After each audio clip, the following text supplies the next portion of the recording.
Salut à tous, j'espère que vous allez bien. Aujourd'hui on se retrouve enfin pour une nouvelle vidéo.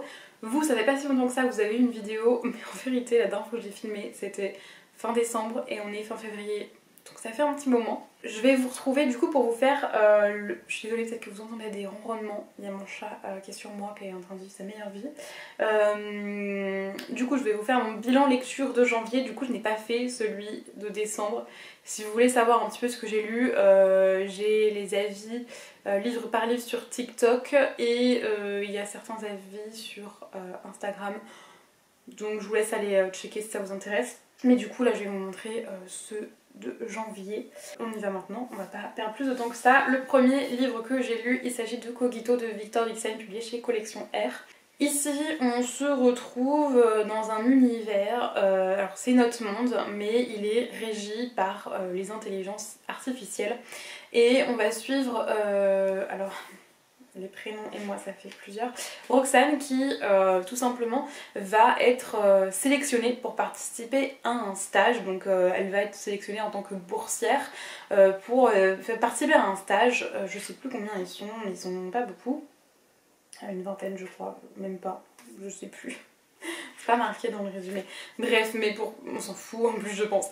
Pour participer à un stage qui va, qui a pour but de, comment je pourrais exprimer ça en fait, programmer leur cerveau, un peu genre leur injecter dans le cerveau des connaissances pour passer leur bac. Je pense que ça s'appelle encore le bac, c'est plus exactement les... Ah non, si c'est ça, le bac, le brevet d'accès aux corporations. Voilà, c'est plus exactement le même diminutif, enfin c'est toujours le même diminutif mais pas le même nom qu'aujourd'hui.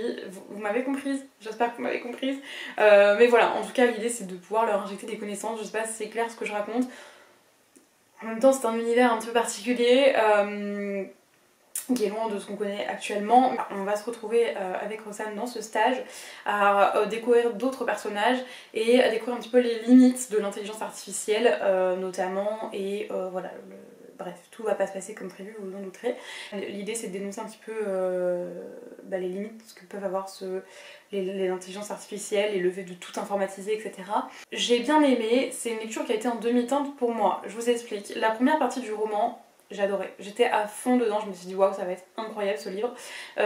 Et puis la deuxième moitié, j'ai pas accroché beaucoup. C'est-à-dire que je m'attendais pas à ce que l'histoire parte dans ce sens-là, mais alors vraiment pas. Et c'est parti dans quelque chose que finalement qui me correspondait pas tant, où je me suis pas trop retrouvée dedans. Je sais pas, en fait c'est juste, mais je n'ai pas du tout que ça parte dans ce sens-là et je pense que ça m'a un peu déstabilisée et finalement ça m'a pas plus tant que ça. La deuxième moitié j'étais moins dedans, j'étais un petit peu longue par moments, je trouvais quelques longueurs, je m'ennuyais. Bon voilà, la première partie est incroyable mais la deuxième, comme vous l'aurez compris, j'ai moins aimé. J'ai beaucoup aimé les personnages parce qu'on a vraiment différents profils de personnages mais vraiment complètement différents les uns des autres, et ça c'est un truc que je retrouve souvent dans les livres de Victor Dixon et que j'apprécie beaucoup. Alors il y a aussi un truc que moi qui m'a un petit peu gênée entre guillemets, en tout cas j'aurais aimé qu'on aille plus loin que ça, c'est-à-dire qu'on reste vraiment, parce que le stage du coup dont je vous parlais se passe sur une île et on reste vraiment sur cette île dans ce stage, à part au début où on découvre un petit peu le monde extérieur tel qu'il est, mais j'aurais aimé qu'on aille plus loin dans ce monde. Et quand on découvre un petit peu plus, et peut-être qu'on sorte du stage plus tôt ou qu'il y ait un peu plus de choses après, je sais pas. En tout cas j'ai beaucoup aimé l'épilogue et j'ai beaucoup aimé la fin et comment ça se termine. Voilà, c'était sympa, pas une lecture incroyable mais ça restait intéressant et bref, j'ai quand même apprécié ma lecture même si c'était loin d'un coup de cœur. Un livre qui pour le coup lui a été un coup de cœur, il s'agit de A Forgery of Phrases, écrit du coup par Jessica S. Olson et publié chez Big Bang dans une édition absolument magnifique. Bon, j'ai effacé quasiment tout le titre, mais c'est pas grave. Et puis on a des illustrations absolument magnifiques. Ici on va suivre Mira qui est une prodige. Une prodige en fait ça signifie qu'elle peut en peignant des tableaux en fait par exemple modifier un trait du visage ou une blessure ou voilà de quelqu'un, et les prodiges sont pas très acceptée dans la société, il y a même des prodiges qui disparaissent et elle va être contactée par la femme du gouverneur qui vient de perdre son fils et qui va lui demander d'essayer de le ressusciter. Voilà, donc tout ça dans le plus grand secret évidemment. Donc Mira va accepter et elle va faire la rencontre de certains personnages et elle va devoir mener l'enquête à propos de ce qui s'est passé et j'ai vraiment adoré, vraiment, c'était incroyable ce côté enquête. Vraiment, ça nous tient en haleine, on a envie de savoir, on veut continuer et se dire mais où est-ce qu'on nous emmène. Et autant vous dire que la révélation est plutôt inattendue et j'ai trouvé que c'était vraiment très très bien mené et très très bien trouvé pour la révélation finale. Les relations entre les personnages sont juste incroyables, les personnages en eux-mêmes en tout cas sont hyper attachants, l'écriture de l'autrice est très très fluide et du coup le livre se lit tout seul, ça passe super vite. Je vous disais du coup ce côté enquête qui nous tient en haleine mêlé à l'écriture de l'autrice c'est juste incroyable parce que du coup les pages se tournent toutes seules, j'ai lu en 3 jours, bon il est quand même assez conséquent, il fait quand même quasiment 500 pages, pour moi 500 pages en 3 jours c'est bien, ça veut dire que j'ai vraiment bien aimé. Il y a aussi un petit point que je trouve intéressant de relever, c'est qu'on a un des personnages qui est touché par l'anxiété, qui fait de l'anxiété et c'est très bien représenté.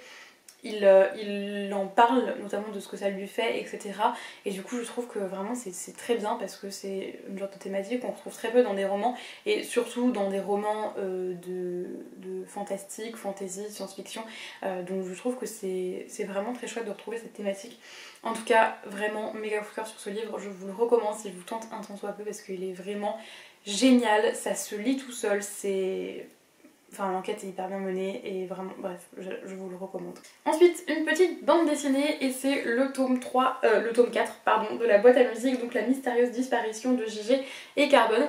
Dans cette saga, on retrouve Nola, j'ai lu le tome 5 avant-hier, oui avant-hier, je me rappelle déjà plus du prénom, c'est n'importe quoi. On retrouve Nola qui en fait va recevoir pour son anniversaire de la part de son papa une boîte à musique qui appartenait à sa mère et elle va se rendre compte que cette boîte à musique mène à un monde un petit peu fantastique qui est le monde de Pandorian où elle va rencontrer des personnages un petit peu particuliers et où certains dangers sont présents. J'aime beaucoup cette petite saga, c'est vraiment... alors autant le premier tome m'avait un petit peu laissé perplexe, autant au fur et à mesure je m'attache vraiment aux personnages, j'ai toujours envie d'en découvrir un petit peu plus. Je voudrais essayer de vous montrer des petits plans. C'est tout coloré, c'est vraiment très très joli. Alors dans ce tome-ci, il y a un truc que j'ai beaucoup aimé, c'est que on a un genre de parallèle qui est fait entre, si vous voulez, on va retrouver deux personnages. Ouais, j'ai peur de spoiler en disant ça. Ouais, ça risque de peut-être vous spoiler un petit peu. Je vais pas vous dire concrètement ce qu'il en est, mais il y a un parallèle qui est fait avec l'homosexualité dans notre monde et le fait de pas forcément pouvoir aimer qui on veut, en tout cas dans certains pays. Et même encore en France, même si légalement c'est autorisé, il y a des gens qui sont toujours là pour mettre leur petit grain de sel là où on n'a pas besoin de les entendre et qui sont toujours là pour dire des choses absolument... bref, voilà, on se comprend. Mais en tout cas, voilà, il y avait ce parallèle-là de fait et du coup j'ai trouvé ça vraiment bien et vraiment beau et on a à la fin un petit voilà, une petite chose qui se passe qui laissait présager en tout cas pour le tome 2 quelque chose de plutôt intéressant même si dans le tome 5 dans la suite, quelque chose d'assez intéressant, même si finalement c'est pas résolu dans la suite. Voilà, je vais pas vous parler trop du tome 5 pour l'instant, ce qui sera dans le bilan lecture de février. Mais bref, en tout cas, voilà, j'ai bien aimé, je trouve que de tome en tome, on en apprend encore plus. Et j'adore parce que dans chaque tome, on découvre un petit peu plus l'univers, on nous dissémine des petites choses par-ci par-là qui permettent de découvrir de plus en plus l'univers. Et du coup, au bout d'un moment, peut-être qu'on aura une vue d'ensemble assez complète du monde de Pandorian. Pardon. Mais voilà, j'aime beaucoup cette petite saga. Ensuite, j'ai lu Acide sulfurique d'Amélie Nothomb. Là, c'est publié chez le livre de poche, c'est sûrement une très vieille édition qu'on trouve plus, qui est dans un état pitoyable que j'avais trouvé en occasion, bref on s'en fiche.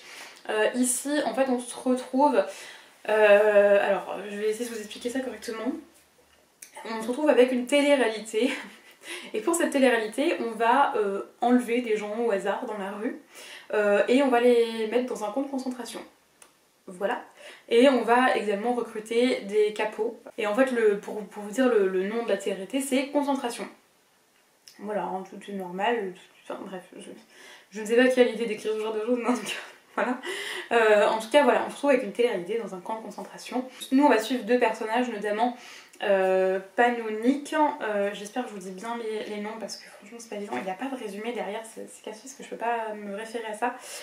Panonique et Zdena. Alors Panonique elle est prisonnière dans le camp et Zdena c'est une capot. Et du coup on va suivre surtout ces deux personnages-ci en parallèle l'une de l'autre. C'est écrit d'une façon un peu particulière. Alors après, Minotome, ça passe ou ça passe pas. Voilà, hein, on sait que tout le monde n'est pas fan, c'est un style particulier. En l'occurrence, j'ai trouvé là que l'écriture, elle était assez... Elle mettait vraiment de la distance entre les personnages et nous. Et les personnages étaient assez antipathiques, j'ai trouvé. Notamment Panoni qui est quand même... normalement un peu, enfin voilà, on est censé s'y attacher et la prendre en pitié, etc. Alors franchement ce qui se passe dedans c'est horrible, en fait ça ressemble à ce qui a été fait à la Shoah, donc c'est atroce, on est bien d'accord, on a pitié par moments, on a mal au cœur, etc. par moments, mais par contre elle est insupportable, Panonique d'un moment parce qu'elle se prend pour Dieu, elle a des réflexions autour de Dieu un peu chelou, bizarre, vraiment, enfin un truc bizarre, et elle se prend pour Dieu quoi limite, et vraiment... C'est étrange. Et là, j'ai pas pu. Je me suis dit, mais qu'est-ce que c'est que cette histoire-là? Voilà, vous aurez compris que, en tout cas, je suis pas une grande fan des personnages. La façon dont c'est écrit, j'ai trouvé ça un peu... Voilà. J'aurais aimé en fait que ce soit exploité différemment.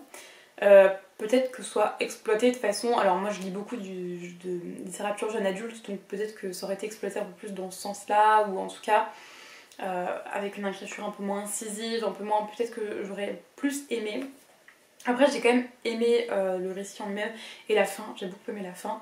Et aussi ce qui est très intéressant c'est qu'on voit au fur et à mesure à quel point les humains perdent, les hommes sont capables de perdre tout sens moral. C'est un truc de dingue. C'est vraiment, faut le lire pour le croire quoi, parce que franchement c'est improbable. Je sais pas si dans la réalité ça se passerait comme ça, mais j'espère pas parce que c'est vraiment un truc de dingue. Bref, je vous laisse avec ce livre-là. Mais voilà, une lecture intéressante, mais pas incroyable en tout cas. Ensuite, j'ai deux autres bandes dessinées à vous présenter. La première, il s'agit des Carnets Cerises et Valentin de Joris Chamblin et Aurélie Méret, publiés chez Soleil dans la collection Métamorphose. Alors ici, on est sur un hors-série, on va dire, de la saga des Carnets Cerises. C'est un tome qui se passe après, du coup, la saga principale. Et alors je vais vous montrer, vous avez toujours des planches absolument sublimes. Voilà, et je vais essayer de vous montrer des pages de carnet. Ici du coup on va suivre Cerise et un autre personnage ici qui est Valentin. Je vous dis pas plus de qui il s'agit parce que ça risquerait de vous spoiler les derniers tomes de la saga, le dernier tome voire l'avant-dernier, je sais plus, le dernier sûr.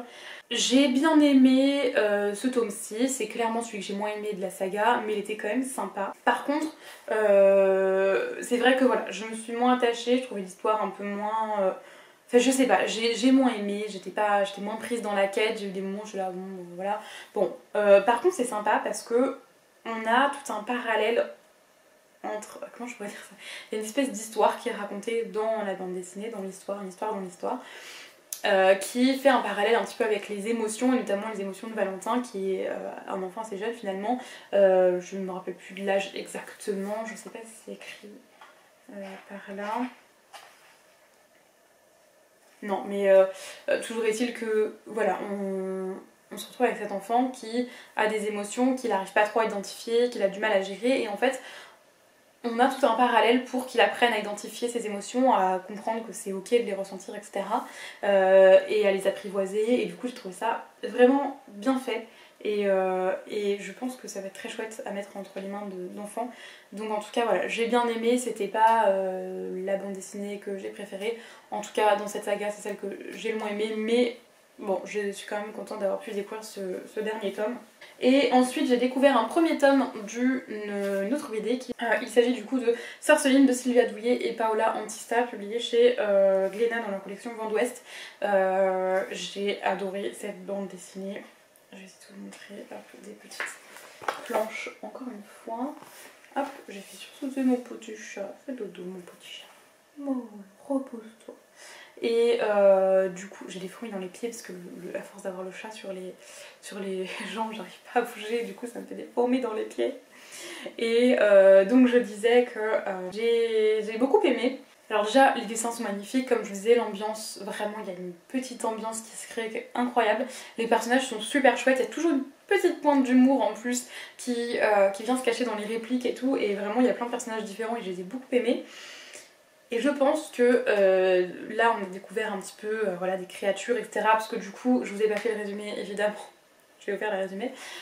On suit du coup Sorceline qui arrive dans une école un petit peu particulière. C'est une école pour devenir fantasticologue, c'est-à-dire étudier, enfin être en gros, c'est un vétérinaire pour les créatures fantastiques, si vous voulez, les créatures fantastiques et légendaires. Bref. Du coup, je sais plus, oui, on a découvert pas mal de créatures et tout, mais je pense qu'on va découvrir encore plus de choses dans les prochains tomes sur l'univers, etc. Et j'ai trop hâte parce que vraiment c'est trop bien. Et les pages se tournent toutes seules, je l'ai pas vu passer. Vraiment, si elle vous tente, je vous la recommande vraiment beaucoup si vous aimez bien les BD jeunesse avec un peu de fantastique. C'est une très très belle découverte pour moi. Et ensuite, le dernier livre, et c'est une relecture. Il s'agit du Labyrinthe de James Dashner, donc c'est le premier tome de l'épreuve, publié chez PKJ. Alors je l'ai lu il y a peut-être 8-9 ans, 8 ans, quelque chose comme ça, il fallait que je le relise parce que j'ai la suite et que je ne l'ai toujours pas lu. Donc je l'ai relu, j'ai bien aimé. C'est une lecture qui est... Alors attendez, je vais tout faire remettre... J'ai pas envie de vous faire les résumés.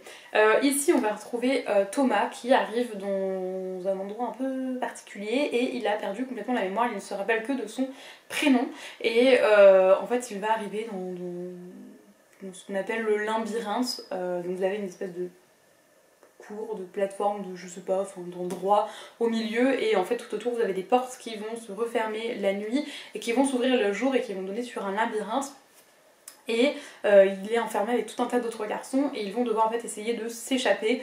Je vous en dis pas plus que ça, mais en tout cas c'est très intriguant. Il y a beaucoup de choses qui nous intriguent au fur et à mesure, les réponses viennent pas tout de suite donc on a toujours envie d'en savoir un peu plus. Après j'ai un peu eu du mal à rentrer dedans, je pense que c'est parce que l'écriture de l'auteur est assez incisive, il n'y a pas beaucoup de description, on va pas s'étaler. Hein. Je trouve que les personnages en plus sont pas hyper attachants. En vrai on s'y attache un petit peu mais pas autant que dans d'autres lectures où vraiment j'ai pu m'attacher beaucoup plus que ça aux personnages. J'ai envie d'avoir la suite parce que je me pose des questions, en plus la fin ça finit sur un truc où on se dit quoi, comment ça, donc j'ai quand même envie de lire la suite mais pour le coup c'est vrai que voilà, c'est pas la lecture de l'année, c'est pas un coup de cœur, il me semble que j'avais eu un coup de cœur pourtant quand je l'ai lu la première fois, mais bon en 8 ans mes goûts changent et j'ai lu tellement de choses que forcément au bout d'un moment j'ai moins facilement des coups de cœur, mais voilà, c'était sympa, c'est intriguant, il se passe toujours des choses, c'est bien rythmé parce qu'il se passe toujours des choses, on n'a pas trop le temps de s'ennuyer, mais voilà, il y a quelque chose qui fait que c'est pas incroyable pour moi, je pense que c'est la plume de l'auteur, mais voilà, ça reste sympa et assez intriguant et j'ai hâte de découvrir la suite parce que c'est assez original. Donc voilà pour mon update lecture, j'espère que ça vous a plu, peut-être que ça vous a donné envie de lire certains de ces livres, s'ils sont dans votre pile à lire, voilà, ça vous permettra peut-être de les sortir de votre pile à lire. Mon chat est en train de me mordre, genre vraiment, j'ai rien fait et il s'est mis à me mordre. T'es pas très gentil toi comme chat. Bon, il n'y a rien de ma perdue dans ce que je vous disais, mais voilà, en tout cas, je vais vous laisser là et je vous souhaite de belles lectures et on se retrouve pour la prochaine vidéo. Bye!